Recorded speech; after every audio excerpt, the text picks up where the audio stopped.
2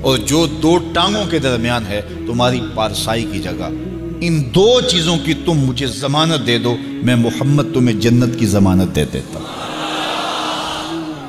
تو اپنی زبان کی حفاظت کرنی ہے۔ دیکھیے یہ سننے کے لیے چیزیں نہیں ہیں محض، بلکہ ان پر ہم عمل کریں، اور آج سے ہی دیکھیے یہ موسم رحمت ہے، رحمت کی برکھا برس رہی ہے، اور یہ موسم نور ہمارے سیکھنے کے لیے ہے۔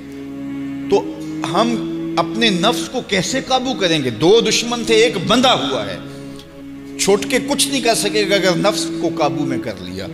اور اگر ہم نفس کنٹرول نہ کر سکے، وہ تو جہنم کی آگ میں اور زنجیروں میں جکڑا ہوا پیچو تاب کھا رہا ہے کہ یہ جو ٹوپیاں پہنے ہوئے مسجدوں میں جاتے ہو نا، میں عید کے دن نپٹ لوں گا تم سے، وہ تو اور نفس کے ساتھ مل کے ہمارا بیڑا غرق کرے گا اور ہمیں اور دور کر دے گا، اور ہماری باطنی اساس اور بنیاد اور کمزور کر دے گا۔ اس لیے ضرورت ہے کہ ہم اپنے نفس کو ان دنوں کے اندر کمزور کریں۔ اس کا پہلا نسخہ کیا ہے؟ خاموشی کا خنجر۔ آپ جب خاموشی اختیار کریں گے، زبان کو صرف ضرورت کے لیے استعمال کریں گے، تو پھر نتیجہ کیا ہوگا کہ آپ کے گناہ بہت کم ہوں گے، جھوٹ کم ہوگا، غیبت نہیں ہوگی، بہتان تراشی نہیں ہوگی، دیگر اعمال جو زبان کے ذریعے سے صادر ہوتے ہیں، اور ہم گناہوں میں اضافہ کرتے چلے جاتے ہیں۔ تو زبان کو اگر کنٹرول میں کر لیں گے، اللہ اکبر، حضور علیہ السلام نے زبان کے کنٹرول کرنے کی تلقین کی، اور یہ بغیر ہڈی کے گوشت ہے، اس کو سنبھال لیا جائے۔ 32 دانتوں میں جکڑ کے رکھی گئی زبان ہے، لیکن یہ پھر بھی قابو میں نہیں رہے۔ اس کو کنٹرول میں کر لو، اس کو قابو میں کر لو۔ ایک روایت میں آتا ہے جب صبح ہوتی ہے تو سارے اعضائے بدنیاں زبان کے آگے ہاتھ جوڑتے ہیں کہ بی بی تو نہ کچھ کرنا، تیری وجہ سے ہم سزائیں کاٹیں گے اور اذیتیں پائیں گے۔ تو زبان کو قابو میں کرنا، اور اس کا علاج کیا ہے؟ خاموشی۔ من صمت نجا، جو خاموش ہوا وہ نجات پا گیا۔ خنجر خاموشی، خاموشی کا خنجر ہو تو نفس کے لیے بہت بڑا وار ہے۔ دوسری بات، شمشیر جو، بھوک کی تلوار۔ بھوک کے ذریعے نفس کشی ہوتی ہے۔ نفس کا مقابلہ بھوک سے ہم کر سکتے ہیں، چونکہ جب بھوک ہوگی تو اس وقت بہت ساری خواہشات جو ہیں وہ دم توڑ جائیں گے۔ اللہ کے محبوب علیہ السلام کا ایک فرمان سنیے، بالخصوص نوجوانوں کے نام۔ یا معاشر الشباب من استطاع منکم الباء فلیتزوج فإنہ اغض للبصر واحسن للفرج فمن لم یستطع فعلیہ بالصوم فإنہ لہ وجاء۔ فرمایا اے جوانوں کے گروہ، تم میں سے جو نکاح کرنے کی طاقت رکھتا ہے وہ دیر نہ کرے، جلدی نکاح کر لے۔ کیوں کہ نکاح نگاہ اور پارسائی کی جگہ کا محافظ ہے، تمہاری نظر کو بھی محفوظ کرے گا اور تمہاری پارسائی، تمہاری عصمت کے جوہر کو بھی محفوظ کرے گا۔ تو اگر کسی کے پاس استطاعت ہے تو وہ نکاح کرنے میں دیر نہ کرے۔ فَإِن لَمْ يَسْتَطِعْ، اور اگر کوئی طاقت نہیں رکھتا، اس کے حالات ایسے نہیں ہیں کہ وہ نکاح کر پائے، فَعَلَيْهِ بِالصَّوْمِ، تو فرمایا وہ کثرت کے ساتھ روزے رکھے۔ فَإِنَّهُ لَهُ وِجَاءٌ، روزے اس کے لیے قاطع شہوات ہیں اور اس کی مشکلیں آسان کرنے والے ہیں۔ تو نوجوانوں کو اگر استطاعت نصیب ہو جائے تو وہ شرم نہ کریں، وہ نکاح کی طرف بڑھیں تاکہ ان کی عصمت کے جوہر کی حفاظت ہو سکے۔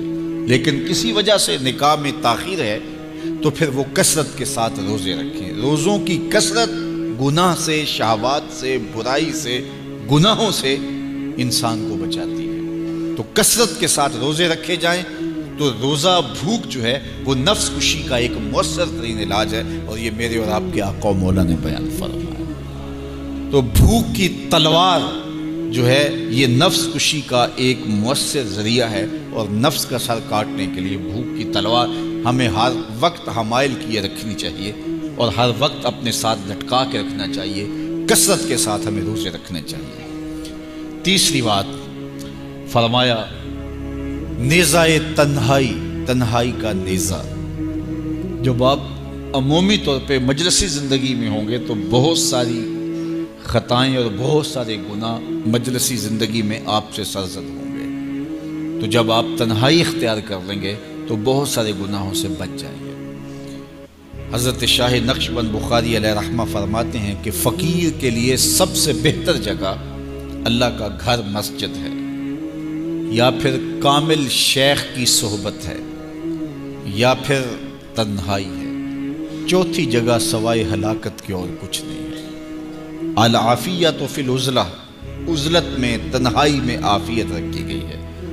اس لیے اپنے آپ کو ایسے ہجوم میں، ایسی جگہوں پہ لے جانے سے روکیں، اپنے آپ پر ضبط کریں جہاں نظر پاک نہیں رہتی، جہاں خیال کی پاکیزگی کا سامان نہیں رہتا، اور جہاں آپ کی جو ہے وہ آپ کی زبان محفوظ نہیں رہتی۔ دوستوں کے ساتھ بیٹھیے، آپ عزیزوں رشتہ داروں کے پاس جائیے، ضرور ملاقات کیجیے، لیکن اس کا ایک اعتدال ہونا چاہیے۔ اگر آپ سمجھتے ہیں کہ کسی جگہ جاتے ہوئے، کسی جگہ پہنچ کر آپ کی نظر میں پاکیزگی نہیں رہے گی، خیالات میں گندگیاں گردش کرنے لگ جائیں گی، سوچوں میں آوارگی آنے لگ جائے گی، تو وہ شادی کی تقریب ہو یا کوئی اور تقریب ہو، وہاں جانے سے اپنے آپ کو روک لیں، کیونکہ وہاں جا کے آپ اپنا کوئی فائدہ نہیں کر رہے، اپنا نقصان کرنے جا رہے ہیں۔ تو جہاں آپ کو یقین ہو کہ آپ وہاں اپنے آپ کو بچا نہیں پائیں گے، اپنی حفاظت نہیں کر پائیں گے، تو وہاں سے تنہائی بہتر ہے، وہاں سے عزلت بہتر ہے۔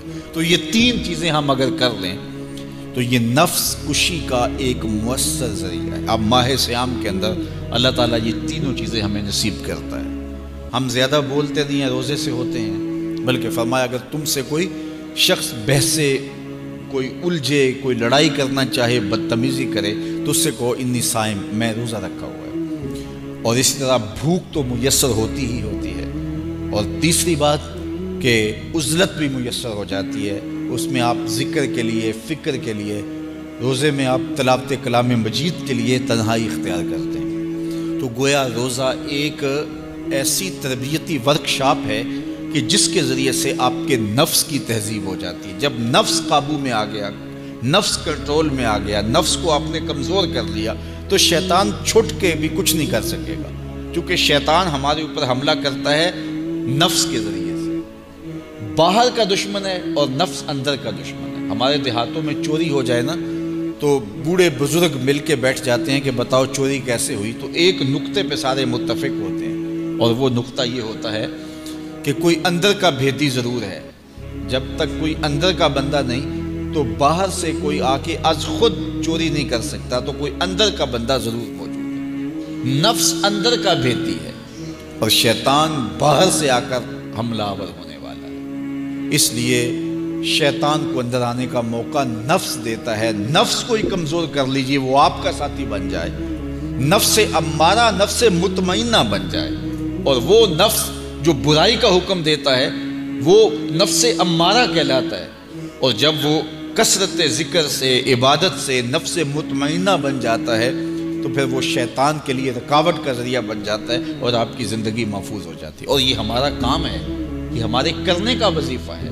دیکھیے حضرت انسان کو اللہ نے اختیار دیا، زندگی دی، فہم دیا، ادراک دیا، گناہ کی قوتیں اور نیکی قوتیں ساری اس کے ساتھ لگی ہوئی ہیں۔ اس نے صرف ایک لا ابالی شخص کی طرح زندگی نہیں گزارنی کہ جو سامنے آ گیا کھا لیا اور جو زبان پہ آ گیا بول دی، ایسا نہیں ہے۔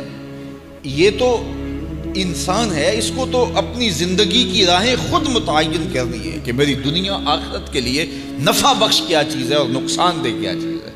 انا ہدیناہ السبیل اما شاکرا و اما کفورا، کہ ہم نے اس کو دونوں راہیں دکھا دی، وہدیناہ النجدین، اس کو پتہ ہے یہ اچھائی ہے، یہ برائی ہے، اس نے اس سے اجالنا ہے اپنے اندر کو اور اپنے باطن کو سنوارنا ہے۔ تو ماہ سیام ہمارے لیے موسم رحمت اور موسم نور ہے، جو ہمارے اندر کی روشنی کا سبب اور ذریعہ ہے۔ تو آئیے یہ موسم اللہ نے ہمیں نصیب کیا، قرآن مجید کی کثرت سے تلاوت کریں، نفس کمزور ہوگا، تنہائی اختیار کریں، نفس کمزور ہوگا، اپنی زبان پہ قابو کر لیں، نفس کمزور ہوگا، بھوک تو ہم روزے کی وجہ سے کاٹتے ہی کاٹتے، نفس کمزور ہوگا۔ اب شیطان چھٹ کر بھی عید کے دن ہمارا کچھ بگاڑ نہیں سکے گا اگر ہم نے اپنے نفس پہ قابو پا لیا، اور اگر نفس پہ قابو نہ پا سکے تو شیطان تو پھر پیچ و تاب کھا رہا ہے، اور وہ ہمارے اوپر پھر اور زور و شور کے ساتھ حملہ ہوگا اور ہماری متاع عمل کو لوٹ لے گا۔ تو پھر کیا فائدہ ہوا کہ سارے مہینے کی محنت کی، عید کے دن، عید سے 4-5 دن بعد ہم نے لٹا دی، تو فائدہ کیا ہوا؟ اللہ نے اس عورت کی مثال بیان کی ہے قرآن میں جس کا توازن ذہنی ٹھیک نہیں تھا، اور وہ سارا دن سوت کاٹتی رہتی تھی اور شام کو اپنے ہاتھوں سے توڑ دیتی تھی۔ تو کہا کہیں ایسا نہ کرنا کہ تم بھی اس عورت کی طرح ہو جاؤ کہ اپنے ہاتھ سے کاٹا ہوا سوت اپنے ہاتھوں سے ہی توڑ دو۔ پورا مہینہ بھوک کاٹی، پیاس کاٹی، تکلیفیں گوارا کی، اور شام کو جو ہے وہ اپنے ہاتھ سے ہی وہ سوت کاٹنے والی خاتون سوت توڑ دیتی ہے۔ تو کہیں ہم بھی ایسے نہ ہو جائیں کہ مہینے کی محنت ہر سال عید یا عید کے چند دن بعد برباد کر لیں، پھر اگلے سال مہینے کی محنت کریں، پھر عید کو برباد کر دیں، تو کیا فائدہ ہوا؟ تو ہم نے جو نعمت سمیٹی ہے، جو چیز دی ہے، جو چیز حاصل کیا، اس کو جذب کر لیں روح کے اندر، اس کو اپنے من کے اندر اتار لیں۔ اہل ایمان کو ایک دعا تلقین کی گئی ہے، وہ کیا دعا کرتے ہیں؟ ربنا لا تزغ قلوبنا بعد اذ ہدیتنا، اے اللہ ہدایت کے بعد ہمارے دل کو پھر دوبارہ ٹیڑھا نہ کر دینا۔ اگر ہدایت دی ہے تو وہ نصیب ہی رہے، وہ من میں جذب ہو جائے، وہ روح میں اتر جائے۔ تو میں اور آپ اپنی زندگی کو اللہ اور اس کے رسول کے نام پہ لگایا ہے، تو پھر اپنی ساری زندگی کو اللہ اور اس کے رسول کے نام پہ لگا